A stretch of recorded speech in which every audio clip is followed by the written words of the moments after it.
All right. It says that we're live. No countdown? No countdown. You know what? I've been too lazy to set up a countdown. I'm a bum. You know me. I'm just an absolute bum, and that's how it is. But I care about academic research projects, which is why you're here. I also want to note that instead of a countdown, you have a stream that starts on time, Fred. So I don't think starting on time is the problem. I think it's the ending on time that they struggle with on occasion. I think it might be both. Well, could be. Can we blame it on his Frenchness, or do we have to be more polite? Of course. Actually, one of my favorite things, they changed it, sadly. But it used to be that if you typed the word Frenchness into Google Translator, the word that would come out was la frustration. That's actually really funny.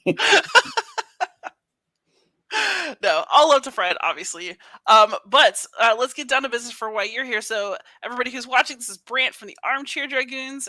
We're here to hang out and talk about an academic survey about war games and the kind of data that he's hoping to collect, and just a really cool project. So Brant, take it away. Tell us about your project. Yeah, sure. So first of all, it's more than just war games. We are looking for the entire hobby gaming audience. So whether it's war games or tabletop role-playing games or collectible card stuff or tabletop minis or whatever it is, we still want you involved in this research project. And what we're doing, we're building on one that was done back in 2006. Back when I was a grad student at Ohio State, partnered with my committee advisor there and another one of my fellow grad students. And I don't know the history behind why Gamma is headquartered in Columbus, but they are. So drove downtown, sort of knocked on the door and said, "Hi, I'd like to talk to you about this research project we're doing. Would you like to help?" And they said, "Sure. But by the way, we want to get a couple of our own questions into this thing, if you don't mind." And so we did. And that was cool. And so we ended up doing this big survey. And look, academic surveys, just so folks are prepared going into this, this is not like some 10-question little Google form poll kind of thing. This will take you 20 to 25 minutes to go through all of, because academic surveys, academic research is ridiculously comprehensive. And it can take quite a while to finish this thing. So we ended up with like 3,500 respondents to the one that we did back in 2006. And once we had kind of narrowed down the key populations, we ended up with just under 3,000. I think we were like 2,990 for actual usable responses that we could go through, which at the time was a crap ton. I mean, that's a whole lot of survey responses, which is nuts. So we were looking into the motivations behind hobby gamers and why they play what they play. Excuse me. And then also a handful of kind of community involvement, some marketing questions, some purchase behavior questions. Those were the kinds of things Gamma wanted. And we got a lot of cool stuff out of it. But then I'd been wanting to redo this thing a bunch over the years. Here we are, like almost 20 years later. And finally, started reaching out to some academic folks that I know, and Dr. Ian Mercer, who's at Fairleigh Dickinson University. He's in the business school. So my background was always in the communication world on the academic side. Ian's in the business school, and said, "Yeah, hey, I'm interested, and let's redo this." But there were some particular things he was interested in looking into, and so that lent to some evolution of this project. And so now we've got the motivations factor. We've changed up the way we're looking into some of the community involvement and community engagement piece. And there's a big chunk at the end that's about entrepreneurship and entrepreneurial intent. And that's the part that Dr. Mercer's really interested in.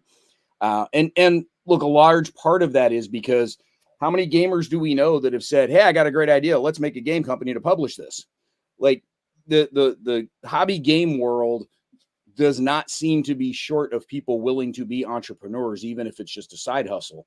And so part of what Dr. Mercer is looking into is taking the same kinds of measures that they use for entrepreneurship elsewhere and applying them to the gamers and seeing whether or not they actually do come up higher or lower on that intent scale. So that's the one over the world viewpoint of it. We'd certainly dig into any or all of those facets of where we are with this. For the details, just so folks can find it, and I'm sure we'll mention it multiple times here, it's gamesurvey.org is the URL that is set up and redirects to Fairleigh Dickinson's survey server. They use Qualtrics as their data collection tool. And so all you got to do is remember the gamesurvey.org part, and it will redirect you to where you need to go.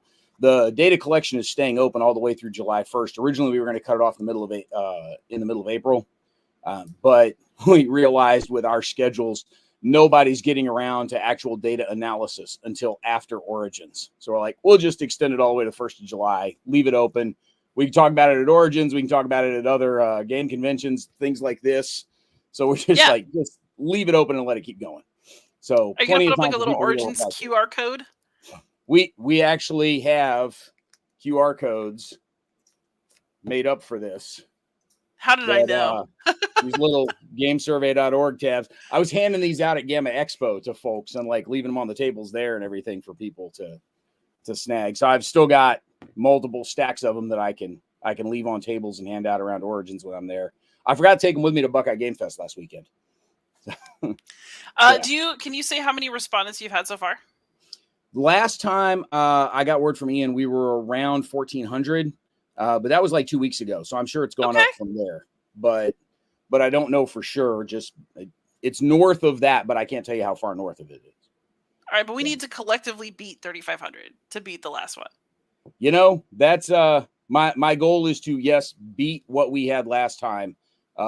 Which honestly, because we did have some junk respondents in there, 3,000 would beat what was there last time. If we get 3,000 usable responses, then we'll beat it.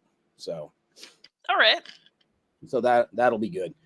We've had some folks that have gotten into it and like, this is way too long. I totally know, partway through. Like, I mean, we warned you ahead of time that it was going to take 20 minutes to do this. It's, if you didn't know that going in, that was your own fault. Yeah. So I have taken the survey, everyone. It was not that bad. Yeah. Well, we actually had one of the other media dudes do it on his phone, like right after we told him about it in the media room at Gamma Expo. He kind of blazed through it fairly quick, and he's like, "Yeah, it wasn't so bad." And I'd never seen the phone interface. Like you can get a preview of it on the screen, but I'd never really seen the phone interface. And he's like, "Yeah, it goes through really easy on the phone." So that was kind of cool. The last time we did this with the Ohio State server, this was before everybody had smartphones and web-enabled phones, so nobody cared about the phone interface. Nobody was going to do it on their phone. So I did it on a laptop like an old fogey. Yeah, but that is my way. But yeah, I mean, we've had some folks complain about like, I stopped when it got to all the Myers-Briggs type stuff because that doesn't, that's not, we don't, that's has nothing to do with the games. You're right. It doesn't tell me what kind of games you play, but that wasn't the point. The point was take the games you play and we're going to use that as a part of the comparison for how do you measure on the motivation piece? How do you measure on the community engagement piece? How do you measure on your level of entrepreneurship? We're not collecting email addresses from anybody. Like we're not going to start spamming you with, hey, here's a great business opportunity because we don't even know who you are. So, we're just trying to get a sense of where gamers are relative to the general population on a couple of specific measures. So we mentioned the entrepreneurship measure, and then you kind of in passing just mentioned a couple more. So what exactly are you hoping to learn from this survey? And then is there any room in the questions where you could end up with some extra surprises? Yeah. So the main one that I was interested in was always the motivations. Why do people play the kinds of games they play? And that was the key thing that we built the original survey around. Those same questions are back in this survey. It's the exact same questions that we had back in 2004. Couple of things there. For the academic minded folks that are dealing with social science research and specifically quantitative research, they'll recognize all the terms. The rest of y'all go look them up. But originally we were doing an exploratory factor analysis. We had all of these different factor scales, and we were trying to figure out which ones grouped together in an exploratory fashion. This time around, we're going to run a confirmatory factor analysis to see if what we found the first time still holds true this time. So that is one piece of the motivational the motivational scales that we're interested in. And I'm going to grab it off my side screen here, and I'm going to drop a link into the chat. Let me make sure this is going to work. It's not going to work. Don't accidentally drop your OnlyFans. No, I wouldn't inflict that on people. I'm gonna let you share it with everybody else, but there it is.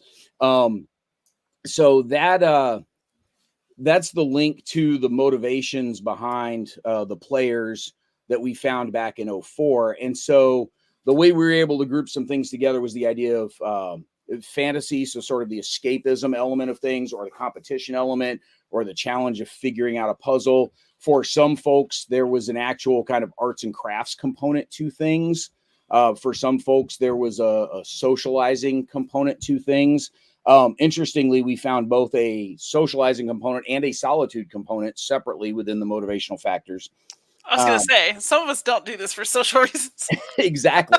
And I'm interested to see how much that may have changed with so many more solitaire games and solitaire enabled games over the past how many years. And one of the other things that might change the way the measures of solitude look is that when we did this in 06, we were also looking at digital gamers. And so we were looking at folks that were doing computer war games and computer role-playing games and some of the MMOs. We've kind of left the digital folks out of this survey, and we're just really focusing on the tabletop. And the LARPs count. I mean, they count as tabletop, but sort of that in-person type of gameplay. When you ask about some of the interesting findings, so one of the things that we did find, as you would expect, the miniatures wargaming crew scored really high on kind of those arts and crafts sorts of motivational measures. They were heavily motivated for building and painting and manufacturing and crafting around things. One thing that was kind of interesting is that the Wargamers didn't score all that high on the competition metric. They were kind of middle of the road on the competition piece. They were a lot more into the challenge of things and kind of learning and exploring things, which, you know, when you kind of explain it, sort of makes a little more sense around the Wargamers. For the tabletop Wargamers, the Eurogamers were the ones that scored the highest on the competition metric. So they were the ones that were just out to win. And so kind of min-maxing whatever strategy they could to force a win in whatever game they were in. So that's an example of a couple of things we found in the motivational factors. One of the things we found that Gamma thought was kind of interesting so the mid 2000s were right around the time the third edition supplement crash had started to happen for tabletop role-playing stuff. And 3.5 was starting to be released for D&D. And so that was making a lot of the older third edition supplements useless. And some of the third-party publishers were kind of looking around and wondering if they were going to stick with this business. But it's also when you started to see a second wave of card games starting to take off a little more, the collectible card games, after the late 90s crash of the first wave of them. One of the things that we found is the folks that were CCG players were hardcore CCG players, and the genre of card game really didn't matter so much. This was right when Pokemon was really starting to take off and become a major thing. Magic was still the 800-pound gorilla in the room, kind of still is. Yu-Gi-Oh wasn't quite a thing yet, but this is before like the Marvel stuff was all that big. The CCG players were totally gaga for all things CCG. Everybody else absolutely hated them. And it didn't matter whether you were a Eurogamer or a role-playing gamer or a war gamer. It didn't matter. They hated CCGs. And so Gamma turned that around and passed that back to a lot of the stores. They said they were, like, I didn't go to a store and check, but that's what they said they were going to pass back to the stores and say, hey, you know, as you're looking for how you're displaying stuff in your store, maybe don't group products by like similar genres and put the fantasy CCG stuff next to the fantasy role-playing stuff, because you're just going to piss off both audiences. And like those things sort of separated in the store so the CCG guys can focus on their card game stuff. I think a lot of stores ended up doing that anyway, because a lot of the card game stuff started getting kept behind the counter. just it was walking away. So they started keeping a lot of that behind the counters. But that was an example of some of the marketing stuff that Gamut asked us to look into, and something that we found there. So That's super interesting. I would never have thought of that. Like, I can't. So this goes to show you, right? Like, I started going to game stores more seriously, and like, I played games as a kid. I rediscovered Catan, Magic the Gathering, actually, and like Ticket to Ride, like in maybe 2010-ish, somewhere around there, and started gaming more heavily around then. So I've never really been to a game store where the fantasy games would include a CCG. yeah. Like that was just gone by the time I started going to game stores. That's really interesting. Yeah. And, part of what we're looking at in all of this is the market has changed it's been 16, 17, 18 years, whatever it is, 18 years now. The market's changed. The people in the market have changed. The retail outlets have changed, because Amazon at the time was just selling books. Like we were all buying textbooks on Amazon, but they were, the market has definitely changed. The composition of the game audience has changed. And so that's there have been a lot of things that are now different. People's tastes in what they play may have changed. Back then I was playing a lot more. I was playing look, when you're in school, you've got a lot of time to play all kinds of stuff. When you're chasing kids around the house, less so. So at the time I had more time to play both role-playing stuff and more wargame stuff. Now I hardly ever play any role-playing stuff. I still read a bunch of it, but I don't get to play as much, partly because I'm playing more wargame stuff, partly because I just don't have time for as many games as I used to. The other thing that's happened is there have been entirely new categories within the game space created. The idea of the living card game that uses the deck builder mechanics, but all the cards come in the box, like Dominion when it first came out, and like all the subsequent expansions. But Dominion is a standalone in one box. It plays like a CCG, but you don't have to go collect the cards for marketing purposes. Like that didn't exist when we did the original survey. Yeah, no, my first thing that made me a solo gamer was the Lord of the Rings living card game from Fantasy Flight, because I wanted to scratch the MTG itch without paying MTG money. That worked out great. But I wanted to be able to get all the cards without having to like go on a site or like open a bunch of packs, and it totally changed my gaming life that change happened, because I don't know that I would have become a solo gamer without Lord of the Rings. And I think there's probably a lot of folks out there that do enjoy some of the game mechanics within some of the collectible card games, whether it's a Pokemon or a Magic the Gathering or whatever. Some of the mechanics in there are interesting to use in a game, but the acquisition of the game drives them nuts. The idea of having to chase around certain power cards, and you have to have these to win, and so therefore you got to spend more money just in the hopes that you get the right ones. Whereas something like a Dominion or the Ascension or the Lord of the Rings living card games or whatever, it's in the box, and you can buy like 15 Dominion expansions if you want. That's fine, but you don't gain any competitive advantage for doing that. Right, and also in advance what's going to be in the box, so you understand what it is that you're purchasing. Yeah, I was a heavy Magic player back in the mid '90s. I got out when Mirage was on the market, which for folks that know Magic know how long ago that was. But I actually showed up. There was a very early interview, like Duelist Magazine number 5 or 6, somewhere around there. They had an article in there about Magic on the web, because at the time, the World Wide Web was this newfangled thing. Everybody getting online through those AOL discs that everybody got mailed to them. Here's 20,000 free hours. I was actually quoted in one of those articles. Like I'm one of the people that's in one of those articles, that when they were writing about it, they reached out to me and said, "Hey, we're interested in your take on this."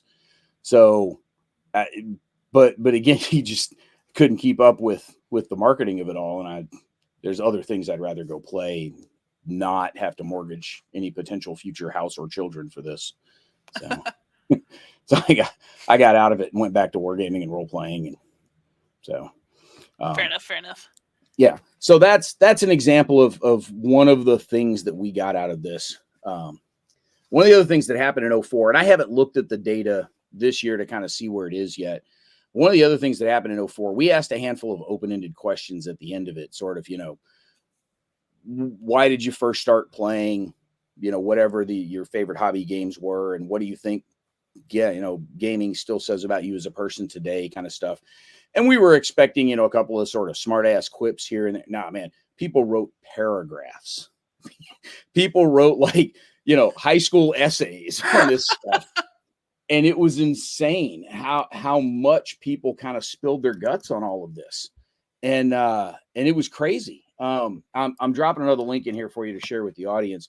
One of my fellow classmates, Jocelyn, was not involved with the original research that we did as a part of the original data collection, but she took the data set afterwards and used it to help write her master's thesis by going through all of those open-ended questions. She had a pair of research assistants helping her, but they went through all those research questions and kind of categorized them by the kinds of things people were talking about, and did sort of a framing analysis. It's not exactly what it was, but it's similar to that of the different uses and gratifications people got out of playing games based on the open-ended responses that they gave us. That was a lot of text to go through. But it was amazing how much we had that people were willing to share on that.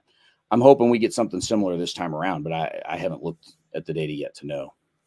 Yeah, no, that makes me really happy that like gamers just want to talk about gaming. I feel like it's like even solo gamers, right? Like they're actually among the more social gamers when they're not gaming, because you got to go online and like share what you played.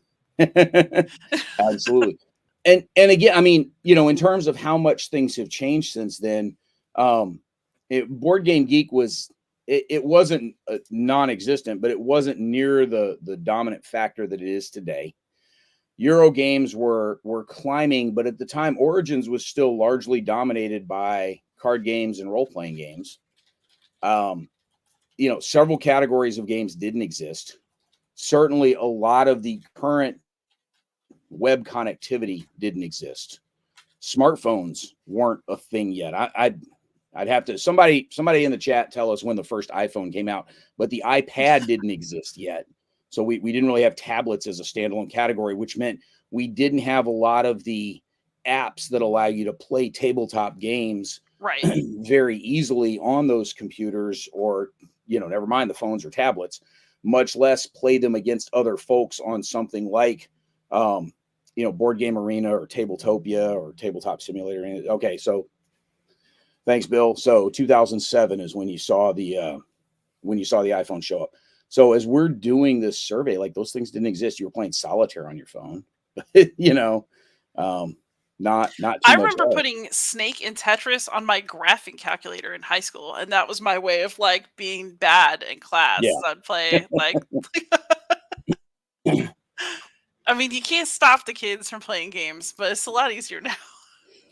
There were, when I was in college, whatever the graphing calculator du jour that all the engineering nerds had some basic like little 8-bit melody stuff that you could do.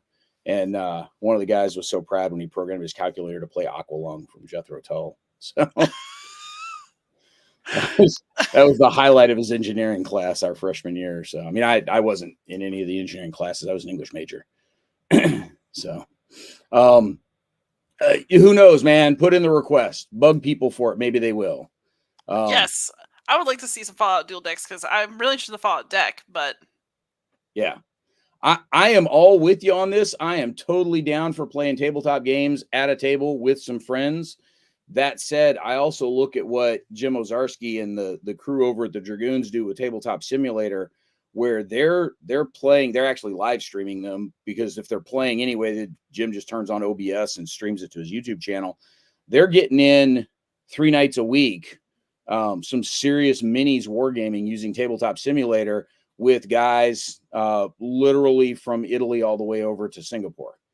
And most of the crew that's playing there's 1 or 2 in England, New Jersey, Northeastern Ohio, up in Canada, Jim's in Milwaukee, and then there's 1 or 2 left coasters in there that are, one of them's just south of San Francisco, that are pretty regular guys in those game groups.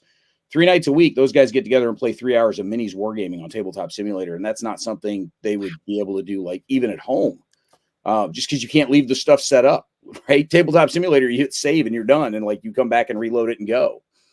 Oh, that's wild. Yeah, so I like to play on a table if I can, but I've played so many online games of Obsession this year. I've been playing PAX Premier online and really enjoying it. And also, David Thompson and I are co-designing games together, and we don't live in the same state, so yeah. we have to do Tabletop Simulator in order to like design together. So I also with friends. Ew, no, I'm kidding. But I I mean, no, I'm working on a design project right now with a guy who's out in Oregon. yeah. So, he and I So are working on a project together. So, I like being able to play with other people in person, but I have adapted to yeah. the My fact that my a lot of friends preference is to are. play with people in person.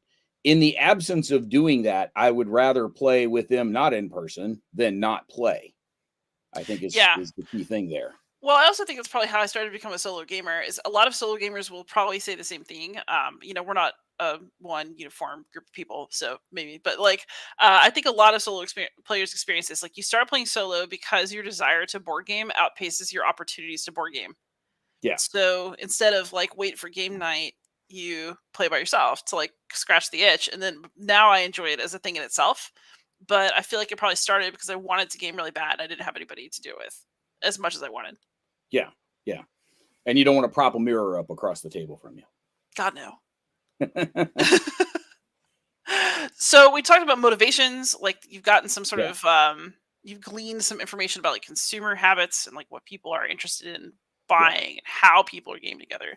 I kind of want to circle back around to the discussion of entrepreneurship, just because I feel like actually this could lead to a larger discussion about our culture now. Things have really changed since 2006. Everyone's a brand now. But Yep. how would you say, like, for people who are deep into the gaming hobby, to what extent do you think we are mixing like business and pleasure? I I hesitate to make too much of a hypothesis there because whatever I say will certainly be invalidated by the data in like 6 months. Fair enough. But I do think there's even going back to when all of this started, like when Gary and Dave created TSR and started publishing Dungeons and Dragons, it wasn't like they tried to shop it around to other companies first. They hey, we got an idea for a game. Let's go hit print and start publishing these things. And how many different companies out there, even especially in the early days, sort of screw it, we'll just do it ourselves. How many of the different companies out there were just folks that had an idea and said, I want to be a game publisher. I was one of those guys in the early 2000s. I sucked at it. It's why I don't do it anymore. So I'm fine with the design piece. I didn't want to be in the shipping business, which is what you are when you're a game publisher. I just didn't want to do that anymore. But think about all of the big companies that are out there today, right? Whether you're talking about Green Ronin or Cobalt or Paizo or even WotC. I mean, those guys all started with, hey, we've got this idea for a game. Let's go try and publish it. And they were showing up at Gen Con or Origins or whatever in those little 10 by 10 entrepreneurship booths with one product and a couple of enthusiastic folks trying to get people to come pay attention to them and buy stuff. The WotC guys, people forget Talas Lanta. Like, that was an early WotC product that was around for a bunch before Magic the Gathering caught fire. So that's the idea of, hey, I've got an idea for a product. Let me go form a company to hit print on these things.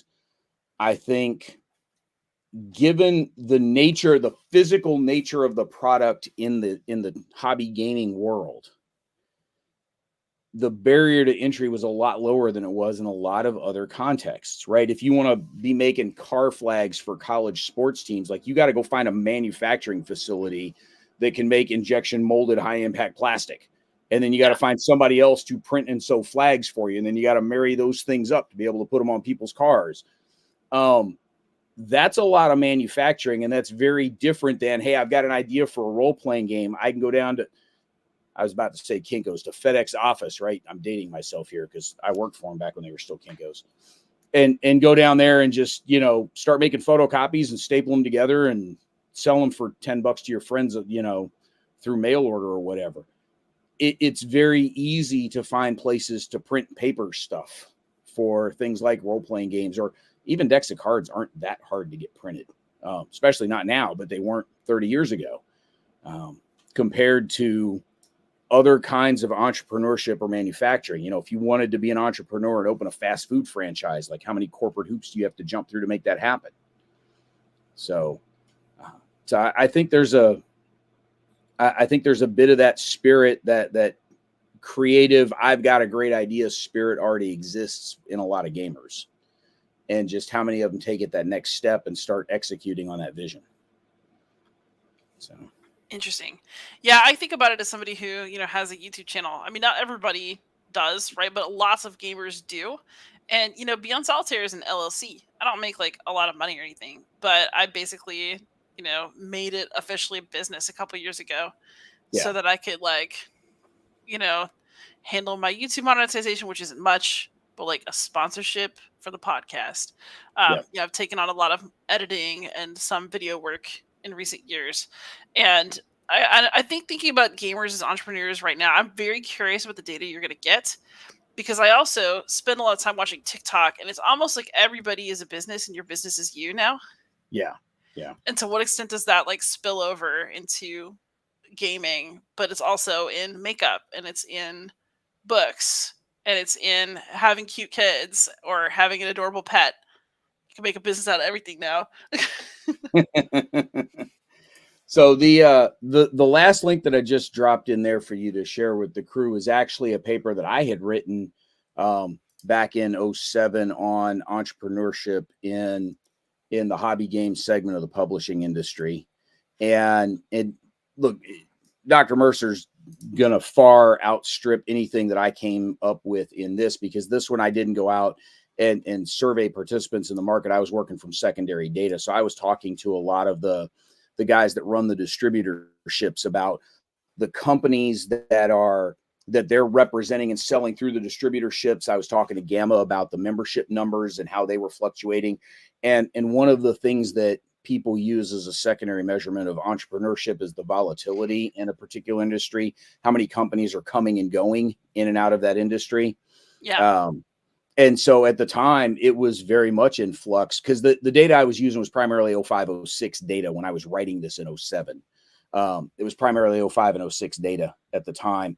And so that was right when third edition was crashing. That was right when you had some new card game companies starting to come up. That's right when some of the kind of hybrid companies, where you had war game companies doing RPG products and vice versa. Because like Avalanche Press, they're primarily a war game publisher, but in the early 2000s, they had a line of probably 15 or 20 third edition source books that they had published for role-playing games. So you had a bunch of folks coming and going at the time. That's right around the time that Green Ronin was taking off, but Guardians of Order was going out of business. So there was a lot going on, and that was using volatility as a measure. Yeah, there's a lot of entrepreneurship in the hobby games industry at the time. That's one of the things that paper discusses. So yeah, it's not a great paper. It's certainly not gonna, withstand the kinds of stuff that Dr. Mercer is doing on entrepreneurship, because that's his core academic interest and kind of his shtick. But as a comm guy looking at this, using the limited tools that I had for looking at entrepreneurship, that was something that I was interested in. So that's really interesting. I would be very curious to see, what this reveals too. Like, does the nature of the entrepreneurship actually seem different? Like, I actually really like that people like make a game and like want their game out there. We've also, so we've seen the rise of sort of everybody is a business. We've also seen the rise of large corporations that buy up smaller publishers. And so, and then get spun off with all of the parent company's debt, so that the parent company doesn't go under. That's, it's brilliant. I wish I'd known that I could buy a company and just put all my debt on it and just spin it off. Let's just do that. Man, that's an easy way to get rid of $800 million in obligations right there. Man, like if only I had known it was that easy. But there's a reason I refer to those companies as vulture capitalists, right? They're very good at picking over carcasses and creating them, apparently. But how will you? will you be able to read, do you think, the data that you get in conjunction with these like other trends that you can kind of see anecdotally? Like but anecdata is not what you're after. So like, No. What ends up happening, and there will probably be some academics that will jump into the comments section 4 years from now and go, no, that's absolutely not what happens. But if you go hop on Twitter and use the hashtag overly honest methods and scroll through there for a while, like one of the inspirations for a lot of these hypotheses is, hey, I've observed something that I think makes sense with this framework around it. Let me find some way to test it. And for folks like me with a social science background, and quantitative business analysis kind of falls into that same social science realm, but your quantoids in the poli-sci world and the sociology world and the psych world all fall into a very similar category. How do we measure this? Like, how do we statistically assess and measure these things? Because qualitative research, man, that's a whole lot of interpersonal interviews. And I just don't like that many people like that. I want to sit down and have to talk to you that much. But what can we do in terms of creating that theoretical construct and figure out some way to measure against that? So what you're talking about there is, yeah, there's a lot of anecdotal evidence that we've seen of certain kinds of behavior. Do the numbers hold up against those hypotheses or not? And this goes back to exploratory versus confirmatory research, right? When we did this originally back in 06, we were asking a lot of research questions. It wasn't, does this compare to what we expect? It was, we don't know what to expect. What do we find if we ask these questions? And that's the kind of stuff that we were finding. Whereas that was really different if you've already got something that you've observed or something that had been measured in the past and you want to see if it's changed over time. So I'll be interested to see, again, I'm trying to sort of stay out of the way of the entrepreneurship stuff, even though that's a lot of what the survey asks towards the back end of that survey, because that's not my area of expertise. That's the stuff Dr. Mercer cares about. That's stuff he's worried about. Folks that have gamed with us at Origins have met Dr. Mercer. He's a regular with us at the Wargame HQ there. But he's up at Fairleigh Dickinson University up in New Jersey is where he's based out of. That's more his area of interest. I'm interested in seeing how the motivational factors have changed over time, and do they hold up with the same audience components that we had before? That's the thing that I'm really interested in. And we sort of changed some of the things we were asking about audience engagement. We didn't ask a ton on the previous 06 survey. We got a lot more into it on this one. We, in part because there's other people that have done similar research in other fields that we adapted to be able to use for this. That just didn't exist back in 06. A lot of that stuff's happened in the last 8 or 9 years. Hey, sorry, we got a visit. Kato wanted to say hi. But by that, I mean, he wanted to dig his claws in my leg until I paid attention to him. So here we are. Yeah. Are you done now? You got what you wanted? Okay. Well, then, let me leave me. All right. Got acknowledged on camera. So, Russ, yes, construct validity. That is definitely a big piece of it. In 06, we didn't know what kinds of construct validity we were going to have. We've got a better sense of that now because we're building on some existing research that didn't exist back then. So we're hoping to see where some of that goes. We'll have to see.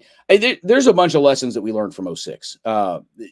There were some questions that we pulled out. There were some things that, quite frankly, were sort of American centric that we pulled back out. One of the questions we asked about sort of military service, and we justified it to ourselves because at the time, a bunch of the countries in Europe still had some conscript armies where there's sort of required military service. But we just, it was such a negligible factor that we just completely punted it this time around. It was completely irrelevant. We do ask a lot of demographics on that first screen. A bunch of those, quite frankly, are required by the university. And folks that have done university research will understand that, yes, they're going to require a bunch of stuff. And I think part of it, as soon as you mention this, half the audience is going to flip their shit over this. But part of it is the university wants to ensure that you're not oversampling or overrepresenting particular populations. And that's not to say that there's any sort of quota system involved in who you're targeting for your research. What the university is looking at is the kinds of research that's being done across the entire university. So not just this project that we're doing, but all of the different research projects across the entire university, from all of the different grad students and professors and survey organizations and teams and whoever's working on stuff. They want to make sure that you're not over or underrepresenting the population as a whole across everything the university does. So it's not that they're picking on us in particular. We're just another piece of a large aggregation of data. One of the other things we learned from 06 when we were doing the types and genres. So is it a tile laying game? Is it a card game? Is it a collectible card game? Is it a role playing game? Is it a computer game? Whatever. And then we had the genres. So is it fantasy? Is it, historical war? Is it sci-fi? Is it whatever? In the genres, we completely left out the horror genre. Like that was just a mistake on our part. We just spaced and just like all the Cthulhu people were like, you didn't put horror. And I'm like, well, crap, you're right. We didn't. Like we just missed it. In our defense, 4 people at Gamma missed it also because we had 4 different people at Gamma review this thing before we hit publish, and they all missed it too. But we did get a little more granular in terms of the kind, because we weren't dealing with digital games at all. We were able to get more granular in the tabletop games. So some of the like roll and write sorts of games, living card games didn't exist back then. So we did segment living versus collectible card games. Some of the tile laying games have gotten to be a lot more popular. There's a lot of different variations on the tile laying games. It's not just endless flavors of Carcassonne. So there's been a bunch of different stuff. We did call out the train games separately this time around because there's a huge train gaming community that's a big thing for those guys. That is the truth. So another question that might actually take us all the way to the end of our hour. I'm just curious. So, okay, one thing that makes, I think, people are self-selecting to answer the survey. Yeah. But the other thing that it just makes me crazy about surveys, so you'd be the expert on this, is people always, you're asking people how they perceive themselves, but they're not necessarily, it's like, it's self-reporting. So like, there's a lot of people who click like, I strongly agree that I'm a wonderful person. I'm basically a candidate for sainthood. So what do you do about that when you're interpreting data like this? How do you like ask questions to minimize it as much as possible? Do you bother?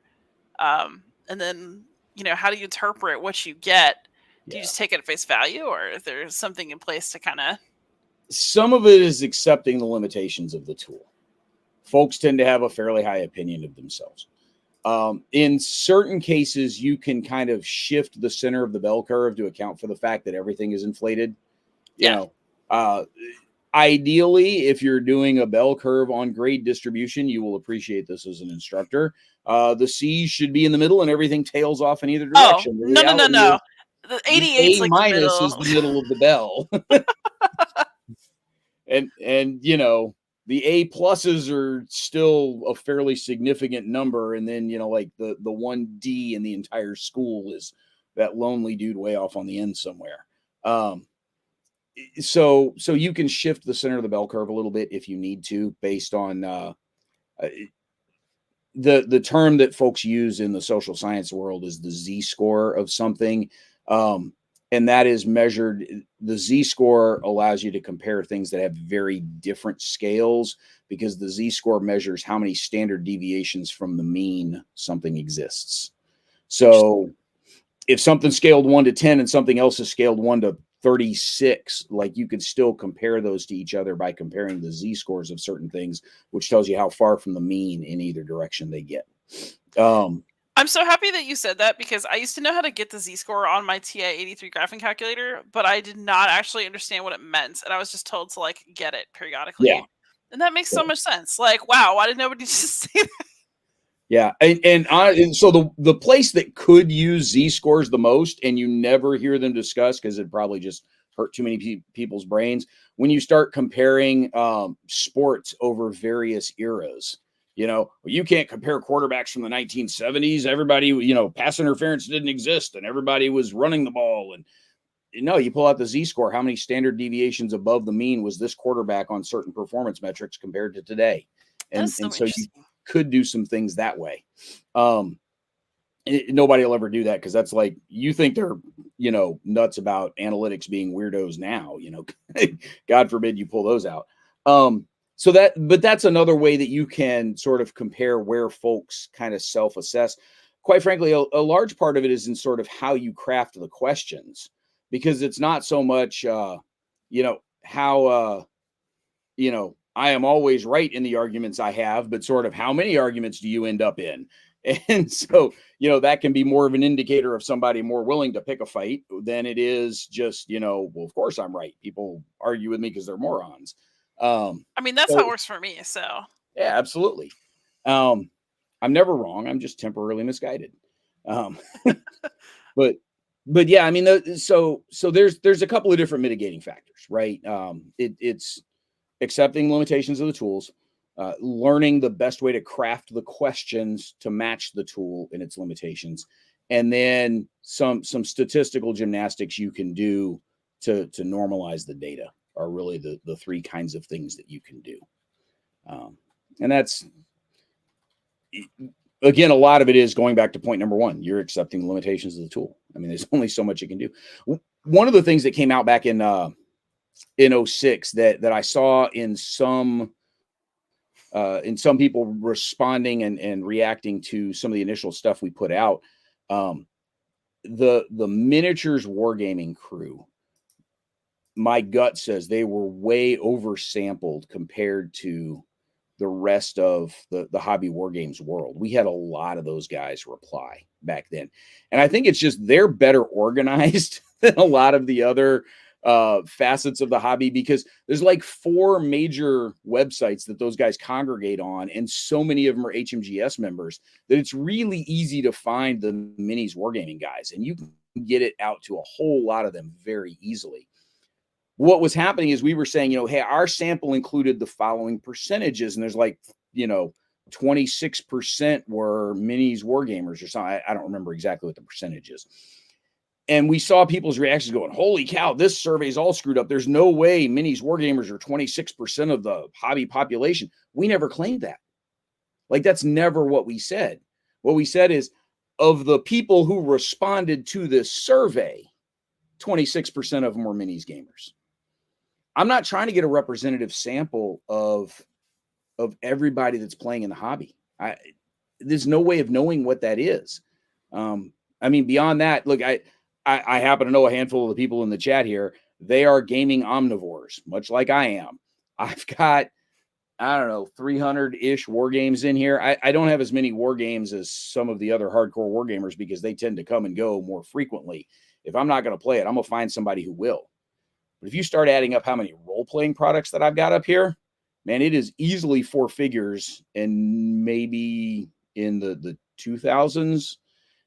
If I add PDFs, I'm in the 3000s, easy. Not core rule sets, but like individual products. So like, all the D&D modules and the gazetteers and the map sets and all that stuff. Yeah, once you add the PDFs, I'm easily into the 3000s. PDFs don't cost anything. They don't take up any storage space. So I'm a total pack rat for those things. I enjoy reading them.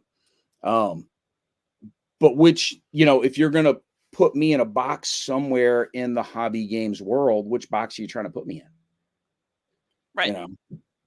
And I've got a ton of Euro games because the kids enjoy playing, the Ticket to Ride series with me. So I can always get those out and play with the kids.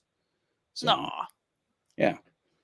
So that's, for folks like me, what box would you try to put those in if you're trying to get a representative sample of the entire hobby? Like when we were growing up, they were just all adventure games. Like that's how you referred to all of them. It's the guys that run the Origins Awards are the Academy of Adventure Gaming Arts and Design, and that covers everything that we're surveying. So that's interesting. Yeah, I never really thought of any of my games as adventure games. That was the term of art back in the 70s when all that stuff was first exploding, because board games were Sorry and Clue and Monopoly. Yeah. So, and Euro games didn't exist as a thing back then. So that's interesting. Yeah. Meandering Mike is right. PDF's out of sight, out of mind. Yeah. Yes.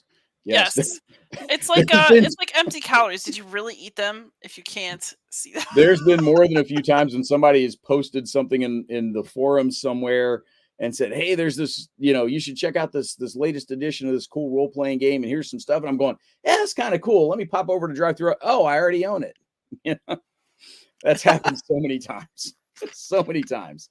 So it's crazy. So thank you, Mr. Phillips, sir. Go get some friends to complete it too.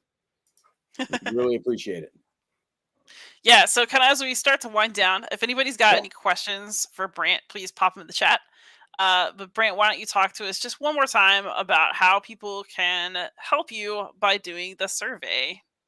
Yeah, so the primary thing is please go complete the survey. And again, it's going to take you about 20 minutes. Like, it's an academic survey. It's not a short thing.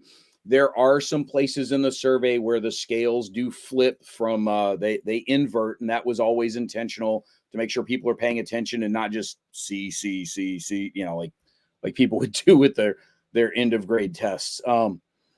It does take a little while, but that's because we're trying to be thorough about the way the questions sort of cross-check each other as a part of being statistically valid measures. So that's the biggest thing. The next biggest thing is please share it far and wide. Please get as many other people as you can to join in and take the survey as well. Don't go take it 4 times yourself. Like, once is enough for you. We appreciate that. But let's go get some friends to participate. Russ, for what it's worth, the survey is clearer than the 1714 rule book. So that should help. Russ and I we puzzled. We had a 5-player game of it going. We had to puzzle our way through 1714 a little bit this past weekend at Buckeye Game Fest. Oh dear. There's some ambiguity. We'll just say it that way.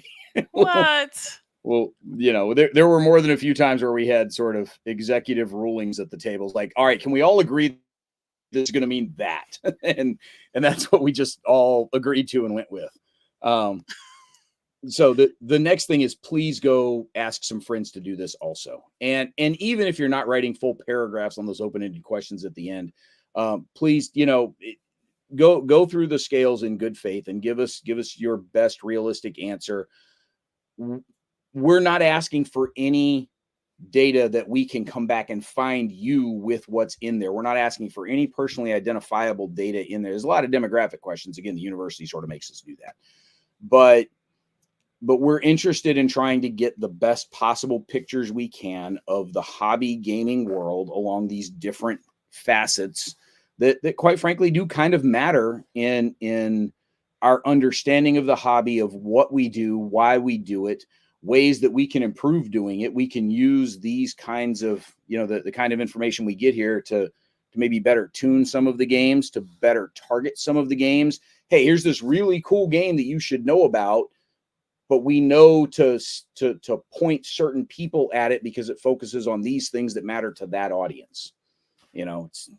Everybody likes to make fun of algorithms on computers, but when sometimes you appreciate targeted ads rather than non-targeted ads, right? I don't need to see car ads show up in my social media feeds ever. I can't tell you the last time I saw car ads show up. I just don't care. But now that you've talked about it, is your phone anywhere around? Because you're going to start to see over here, but it's on silent everything, so it didn't interrupt this. So, yeah, we'll see what happens. Maybe now I'm going to start getting car ads, and I'll blame it on Liz. And then one more question from me, which is how and about when will we hear about the results of the survey? Like, what are y'all hoping to do in terms of letting us see the results of our collective inputs? Yeah. So the basic descriptive stats, again, like, we're required to collect the demographics, but they're also some of the easiest things to break down. So some of the initial descriptive stats that kind of break down the population that replied to the survey, we'll probably have out by the end of the summer. So, the survey talked to, the respondents to the survey had this many tabletop wargamers, this many fantasy role-playing guys, this many collectible card guys, gals, people. And I need to start saying folks more than guys and gals. Sorry. I'm still working on it too. I always I'm totally guilty of the hey guys, and then I'm like, oh wait. Well, I used to do peeps, but apparently, like, that's no too longer many people associate that with the hip. marshmallows. So, I mean, I hate those things, so it's not something I'm ever going to associate it with. But anyway, we'll have some of those descriptive stats back fairly quickly. The straight up statistical measures where we're just aggregating the scales and sort of dividing those based on the factor analysis or the things that Dr. Mercer's going to do, the numbers around them will probably get crunched fairly quickly. The challenge is, and folks that are watching this or know what academic writing looks like, getting all of that packaged into a good academic paper is time consuming. And some of those probably aren't going to show up until early 2025. So some of the descriptive stats, some of the community engagement pieces, some of the marketing pieces will probably be able to get turned around fairly quickly. But the longer, more detailed papers like the ones that we dropped in the links here in the chat, those are going to take a little bit longer, just because the writing takes longer. Academic writing is one of the most obtuse forms of human expression ever invented. And it is painful to have to go through, both as an author and as a reader. See, you're not the only one. I actually used to get in trouble because I was told that all my work was too colloquial. Yeah. But hey, then my dissertation got perfect marks for clarity. So you don't have to like what I said, but you know what I said. Yeah. Yeah. Oh, I got hammered in my PhD program for being too colloquial and not academic enough. That some folks said I was imprecise in my wording, and will tell me where the ambiguity is. Show me specifically where you're not clear what I'm saying, and they couldn't find it. It was just I wasn't using flowery enough vocabulary for them. Guys, my master's degree was in journalism, not academic ease, right? This is the exact opposite of what I've been learning to do for the last several years, which is make shit clear so people can read it. Hey man, you're picking majors that are almost as non-money making as mine. Yeah, well, it would have helped if I'd finished the PhD and not run out of money, but so yeah, it's a jocular way of answering. Hey, the bigger papers you probably won't see until early to mid 2025, but a lot of the number crunching that we're going to try and turn around fairly quickly, we'll have it over at the Armchair Dragoons site, and we'll make sure that we spread it around at least as many places as we spread the word about collecting information. And look, we come back on a show and pull the stats up on screen and talk about them, and that's cool too. So let's do it. Yeah, let's say that's a future plan. Sure. Around that, look, we've still got our solo wargaming survey thing we're going to rerun this summer also. So we've got another thing to do later as well. Yes, I'm super excited about that. So yes, those of you who did not do the solo wargaming historical gaming survey last year, so you got to come back and do it. You get another chance to not fail this summer. Exactly. Yeah, look, survey research. Some folks will say it's more survey research again. Well, look, I mean, there's only so much experimental physics research you can do in the gaming world. Like, there's going to be a ton of survey research because the audience is so spread out, because it's the easiest kind of thing to put in front of people and they sort of understand what's being asked of them. So whether it's a survey like our solo wargaming survey that we did last summer, we're going to rerun this summer, and I think the plan is to do it for the next several summers until we run out of steam. Yes. Or the year-end one that we did at with the Dragoons, where we asked folks, sort of how do you compare this year to the previous year, where we were asking about kind of how their wargaming went over the previous year. The survey research can be useful. It's all in the way you ask the questions and accepting the limitations of what's there. So it's something I've done a bunch of. One of the guys that was on my dissertation committee was the guy who was the head of the Center for Survey Research back at Ohio State at the time. That's something that I've done a ton of and kind of understand a bit still. So you're going to play to your strengths there. So. Fantastic. All right, so this is actually perfect. I'm gonna cut us here because I promise that I'll make spaghetti for dinner tonight, and it must happen. So I just told everybody here they're fending for themselves, right? I got back late yesterday from BGF. I didn't have a chance to hit the grocery store yet.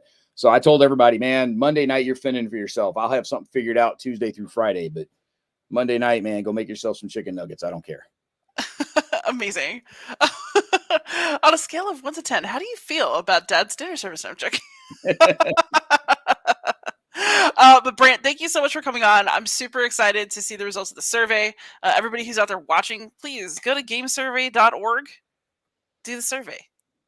And tell your friends to go to gamesurvey.org and do the survey. Yes, that too. Cool. Appreciate it, folks. Thank y'all very much. Thanks, y'all. Have a wonderful afternoon and or evening, depending on where you are. And we will catch you soon with some results.